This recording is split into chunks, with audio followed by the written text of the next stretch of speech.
Salut et bienvenue à cette nouvelle vidéo de la série Les tutos de yoga. Aujourd'hui, je vais te parler de la posture du cobra ou Bhujangasana.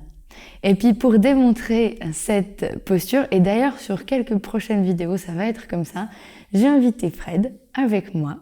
Et comme ça, je vais plutôt pouvoir te montrer de l'extérieur comment faire avec un participant modèle qui est ici. Pas du tout pour être méchante, mais Fred est pas un artiste de cirque, il est pas contorsionniste, il est justement un vrai quelqu'un de normal.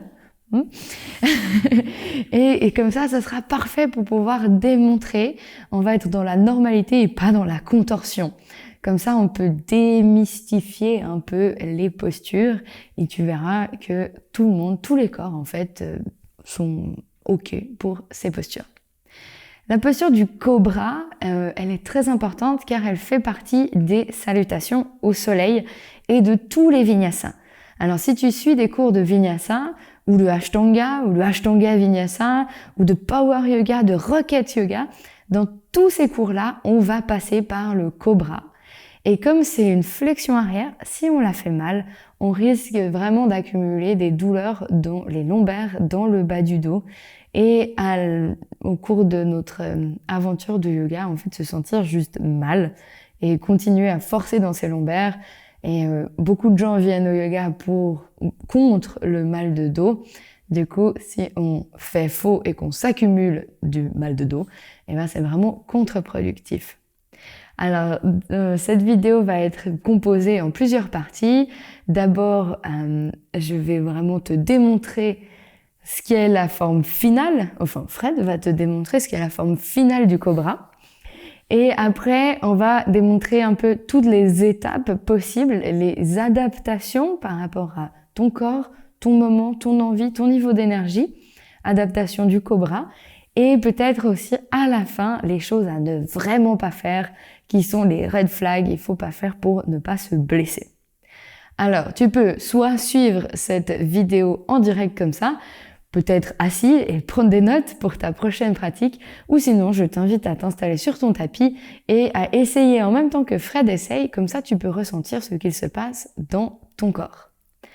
Alors, si c'est le cas, on va s'installer d'abord à plat ventre. Je te fais de la place. Et vraiment, on commence par se coucher à plat ventre. Et on va mettre les mains, alors si tu es une fille, tu peux mettre les mains alignées avec ta brassière. Ça c'est assez l'espace parfait. Mais si tu es un garçon, tu vas mettre tes mains juste sous les épaules et reculer un tout petit peu tes doigts. Reculer un petit peu. Ouais, exact. En fait, l'idée, je suis désolée, tu vas rester un petit moment comme ça, tu peux poser ton front, menton. L'idée, c'est de pas avoir les mains trop en avant. Vas-y, soulève les mains. Si tu les mets en avant là, tu vas te retrouver dans un cobra vraiment très bizarre. Alors, on met les mains sous les épaules et comme on vise le bas de la brassière, on va reculer encore un tout petit peu les mains. Ok. Et là, avant de partir dans quoi que ce soit, avant de partir dans notre cobra, il faut faire attention que notre bas du dos et nos fesses sont relâchés. Ça va, on se connaît bien, j'ai le droit de lui toucher les fesses, tout va bien. Mais on a souvent l'habitude de contracter les fesses et c'est ce qu'on veut pas faire. Si on contracte les fesses, on va en fait contracter toute notre chaîne postérieure et accumuler beaucoup de tension au niveau du bas du dos. Alors, avant de faire quoi que ce soit, si tu es sur ton tapis, relâche les fesses. Et vraiment, imagine que ça arrive à tomber comme ça. Et on va aller dans cette première variation du cobra, le bébé cobra. Du coup, on va inspirer, rouler les épaules en arrière, soulever la tête et soulever le haut du corps jusqu'à qu'on puisse encore soulever les mains. Alors, essaye de décoller tes mains. Ouais. Et on vient relâcher les fesses. Ouais, on essaye de vraiment, toi sur ton tapis, essaye de relâcher ton bas du dos. Et peut-être si tu le fais pour la première fois, ça peut sembler très étrange. Et on expire, on relâche, on redescend. Et une fois que tu redescends, n'hésite pas à secouer un peu les fesses de gauche à droite, laisser aller ce bas du dos. C'est vraiment l'essentiel de cette posture. L'idée, en fait, est souvent qu'on veut écraser notre bassin dans le sol et du coup, on veut vraiment du soutien. Alors, on contracte les fesses. Et en fait, l'idée est plutôt d'aller utiliser nos jambes. Et c'est nos jambes qui pressent dans le sol pour tenir notre haut du corps.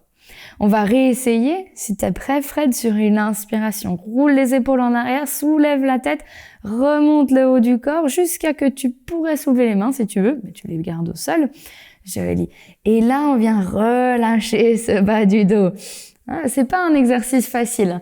Et vraiment, appuie avec tes jambes sur le sol, mais relâche le bas du dos et les fesses. Joli, expire, redescends. Et si tu le fais avec nous, tu vas voir qu'au bout d'un moment, c'est peut-être un peu fatigant de faire que des cobras, mais c'est un très bon exercice. Donc ça, c'est la petite variation du cobra, le bébé cobra. Quelque chose qui est totalement faisable à chaque fois qu'on demande un cobra. Mais maintenant, on va démontrer avec Fred, désolé, on va repartir, sur la variation plus grande du cobra, le vrai, entre guillemets, cobra. Le début est exactement le même, on remet les mains sous les épaules, juste un peu plus bas des épaules. On inspire, on roule les épaules en arrière, on soulève la tête et cette fois on vient vraiment presser dans ses mains et on essaye de monter le haut du corps un peu plus et on s'arrête là. Et Fred, reste là un moment, on va essayer de bien rouler les épaules en arrière et garder de la distance entre nos oreilles et nos épaules. Et essaye de montrer comment tu pourrais remonter les épaules vers le ciel. Voilà. Ça, on veut pas. On roule les épaules en arrière, on a de l'espace entre les épaules et les oreilles, et on revient son attention dans le bas du dos. On essaye de relâcher ce bas du dos, relâcher les fesses. Et on expire, on redescend. Très bien. Et ce qu'on veut ici, c'est de continuer à presser le bassin dans le sol. C'est la différence entre un cobra et un chien tête en haut. Le chien tête en haut, c'est uniquement les mains et les coups de pied qui touchent le sol et du coup, là, on décolle le bassin. Dans un cobra, comme il a été très bien démontré par Fred, le bassin continue à rester sur le sol. Est-ce que tu pourrais me remonter dans un cobra? Gentiment à ton rythme. Vas-y. Ouais. Et là, on observe bien que son bassin est encore bien sur le sol. Et si tu passes en chien tête en haut, ça donne quoi? Voilà, oh, magnifique. Et là, on voit en plus, il a une grande hauteur. On voit vraiment que cette fois, le bassin ne touche pas le sol. Et on veut pas faire un entre-deux. Alors, essaie de poser à peu près le bassin sur le sol et tends les bras. Voilà, ça, on veut pas cet entre-deux-là. Est-ce qu'il est confortable? Non, on redescend. Vraiment, on veut pas cet entre-deux-là qui va juste amener beaucoup trop de contraction dans ton bas du dos.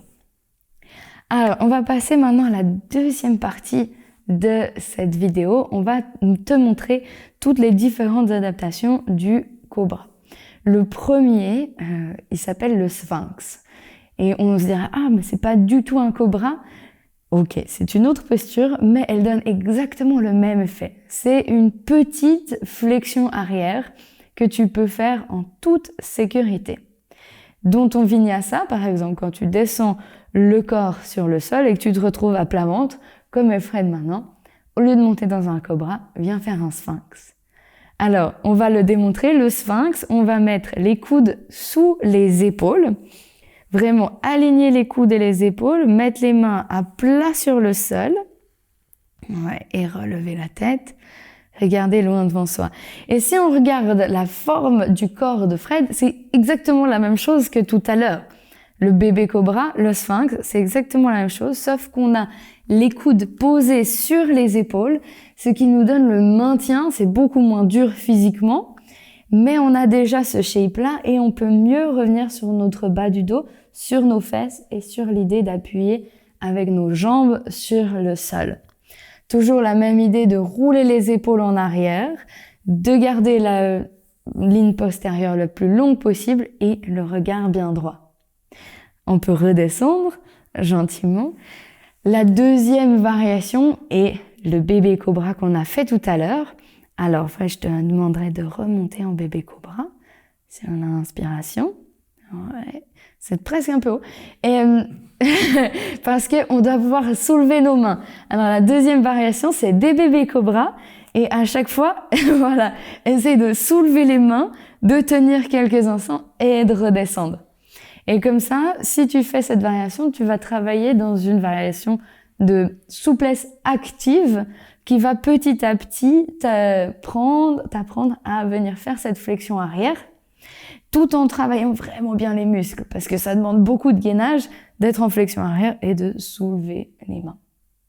Et la dernière variation, c'est un entre-deux. On va monter dans un cobra, alors monte simplement dans ton cobra, et l'idée est de bien t'arrêter avant d'avoir les bras tendus. C'est ça en fait l'idée. Et on garde les coudes le plus proche possible de la cage thoracique. On roule les épaules en arrière, on vérifie que notre bassin est dans le sol, on relâche le bas du dos.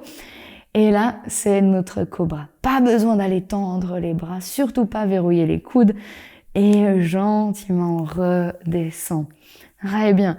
Et là, si tu as suivi la vidéo en même temps, je t'invite à te mettre en posture de l'enfant. Et d'ailleurs, Fred aussi, mets-toi dans la posture de l'enfant quelques instants. On reste comme ça. Ouais. Et on va plus écarter les genoux que les hanches. Et l'idée est vraiment de relâcher, le bas du dos, parce qu'on a fait toutes ces flexions arrière. La posture de l'enfant est une flexion avant. Et comme ça relâche un petit peu ce bas du dos, ça fait du bien. Il faut toujours essayer de faire ça, de trouver des contre-postures. Et on va rentrer dans la dernière partie de la vidéo. Cette partie, c'est vraiment les ne pas faire. Et on en a déjà un petit peu parlé, mais il y a 2-3 trucs à ne absolument pas faire pour ne pas se faire mal. Alors, si t'es OK, Fred, on va démontrer ces derniers trucs. Et je vais essayer de pas tuer mon modèle, alors je vais pas lui faire les trucs qu'il faut pas faire trop longtemps. Sinon, il va pas réussir à me suivre sur les prochains tutos. Mais on va les faire vite, en toute sécurité. Doucement, en toute sécurité. On peut remettre les mains sous les épaules et inspire, monte dans ton vrai cobra. Ouais. Et depuis là, verrouille tes coudes. Essaie de tendre les bras et verrouiller les coudes. Voilà. Alors, reste quelques instants ici, on voit il a verrouillé ses coudes, il est déjà en surextension des coudes et en plus ses épaules ont fait vers ses oreilles. Et ça, si on reste trop souvent comme ça ou on le fait trop, on va avoir des courbatures au trapèze et on va se bloquer toute la partie supérieure de notre dos. Et en plus, on voit que notre bassin ne touche pas le sol. Alors, il faut absolument pas faire ça. On plie les coudes. Ouais, et on redescend le tout.